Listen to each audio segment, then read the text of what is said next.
Hi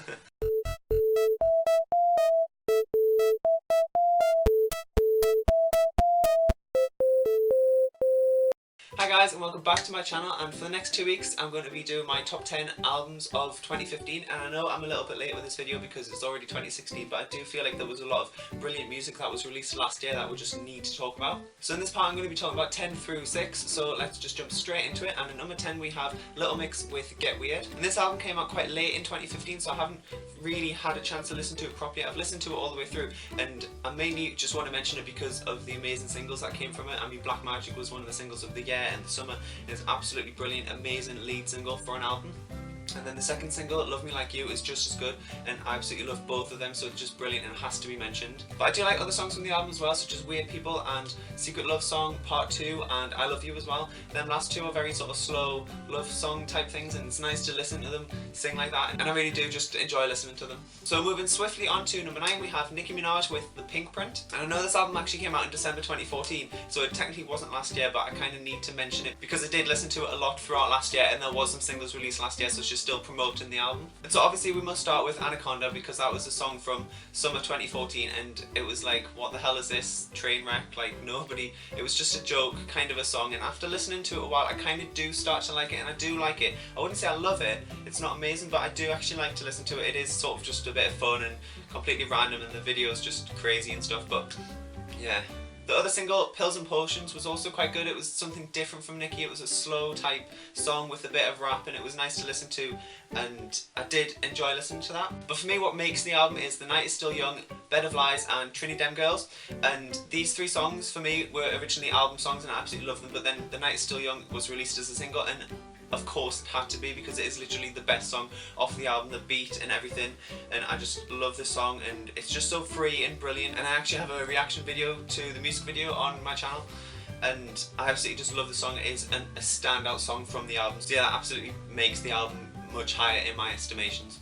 Trinity Dem Girls is another song which I thought, I was like, what is this? But actually you get into it and it is really just fun and brilliant to listen to. It's just quirky and weird. But yeah, I absolutely love the lyrics and the music as well. It's just so fun, and that bridge bit in the middle just before the chorus, it is a great part of the song. And Bed of Lies is another song which I absolutely love, featuring Skylar Grey, and she makes this song as well, like with her voice, it's so brilliant and stripped back, and obviously Nicki with her sort of stripped back rapping, and I absolutely love it as well. It's just brilliant. You should definitely go listen to it if you haven't listened to it. Other songs that I want to briefly mention is All Things Go, because that kind of opens the album, and it's slow and kind of long song, and it kind of tells a story as well, and it is nice to listen to, so I do enjoy that. It's not one of the better songs, but it is a good song. A lot of people seem to love Feeling Myself featuring Beyonce, and I just can't get into it. I've listened to it before and I'm like, no, it's just not sinking, and I'm like, I just can't listen to it. I'm sorry, I don't want to slate the song, but it's not for me. And the final song I want to talk about is Truffle Butter. I mean, I've listened to the song and I like the music. It is, you think, oh yeah, this is actually going to be an alright song, and Drake, who I'm not a fan of, but he's actually alright in it, and then Nicki,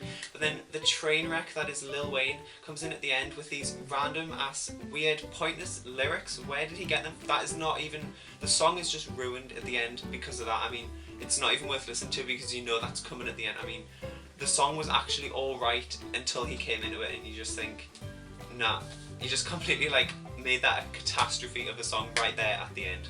Okay, so at number 8 we have Madonna with Rebel Heart, and I'm quite liking this album. It's not amazing, the full album, but there's a few songs in it that I really do like. And we're going to start with the lead single, which is Living for Love, and obviously she had the performance where she fell off the stage. I mean, everybody heard about that. I mean, she was promoting the album, and this is the lead single, and it's a good song. It's a dancey song, kind of what you'd expect from her nowadays, but I do like it, and I just think, oh my god, that performance, like, how did she not die or something? Like, she was in, like, she fell off the stage, I mean, come on.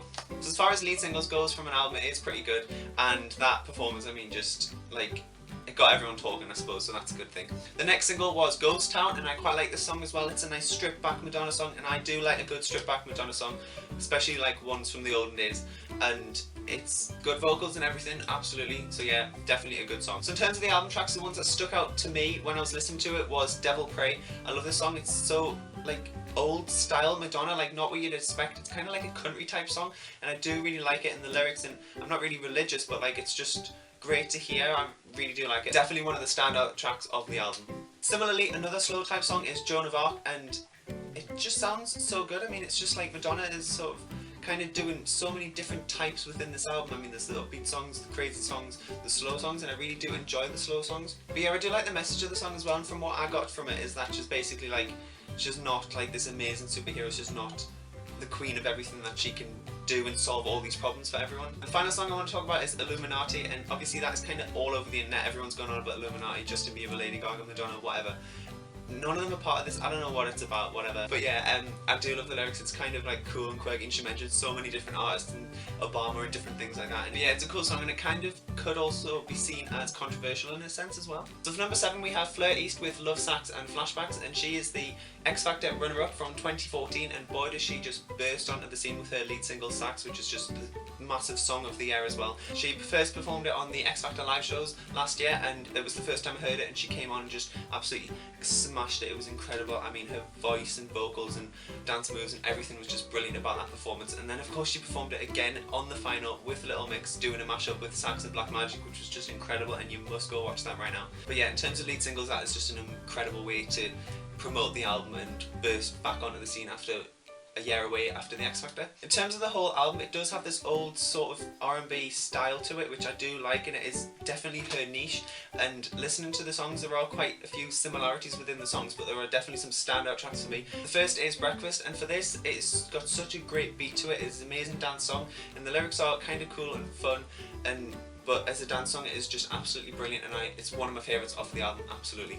Another song is More and More, and this definitely has a very old school vibe to it, and it's just really fun and cool. And her vocals, I mean, she's actually just a genuinely brilliant singer. I mean, I'm so glad that she's made it now as well after all these years. Another song is Gold Watch, and this is kind of like a fun, quirky song. I wouldn't say it's as good as Sax or Breakfast or any of the other songs that I mentioned before, but I do enjoy it. It is quite high up there from the album. And to end the album, where she includes 2 cover songs, and one of them being, of course, Uptown Funk. I mean, she just bursts back on to the album with that song. I mean, she performed it so many times in the X Factor. It basically became her song of the year, and it was just incredible.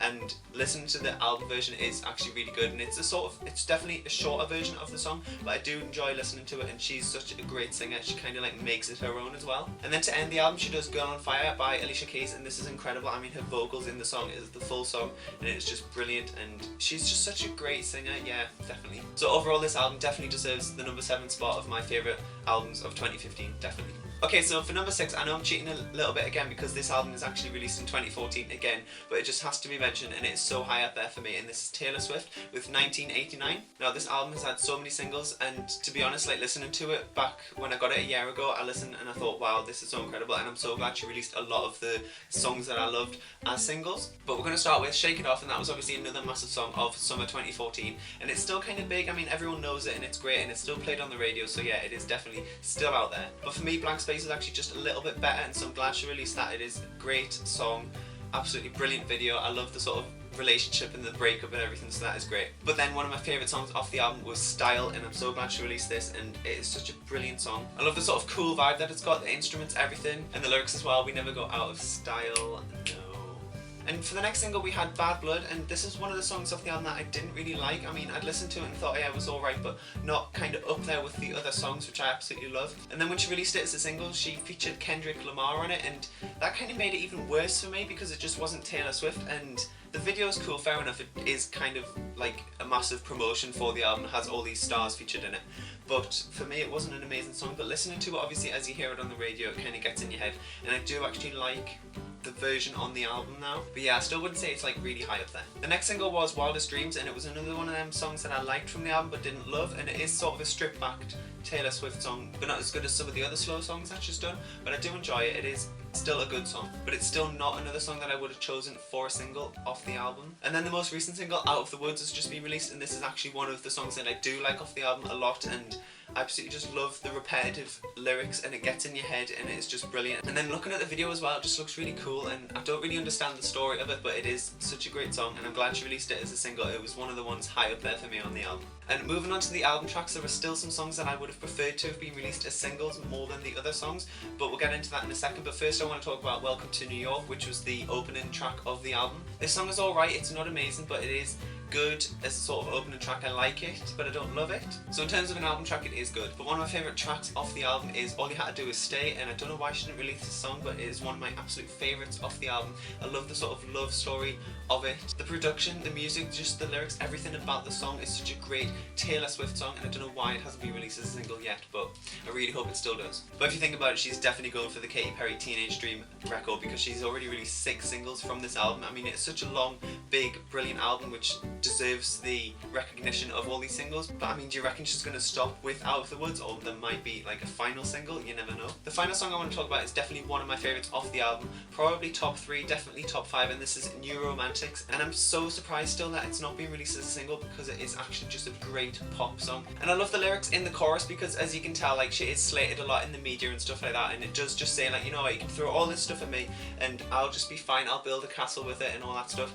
And so it is a really good song. It's just sort of like a fight back towards the media, and just a great pop song, like I said, and the music and everything is just such a great song, and you have to go listen to it, and it's a brilliant way to end the album as well. So I really hope it does get the recognition that it deserves. But yeah, so that's why 1989 is number 6 on this list, because it's such a brilliant album. You should definitely go listen to the full album, because it's just incredible all the way through it. And these are just my favourite songs of the album that I've mentioned. But yeah, that concludes part 1 of my countdown of the top 10 albums of 2015. So give it a thumbs up if you like it, and leave a comment below of what you thought of the music last year, because there was some amazing music released last year. And to be honest, we're only halfway through it and we haven't even scratched the surface of what was released last year, because it's just been an incredible year. So I will see you guys next week for part 2, and thank you for watching.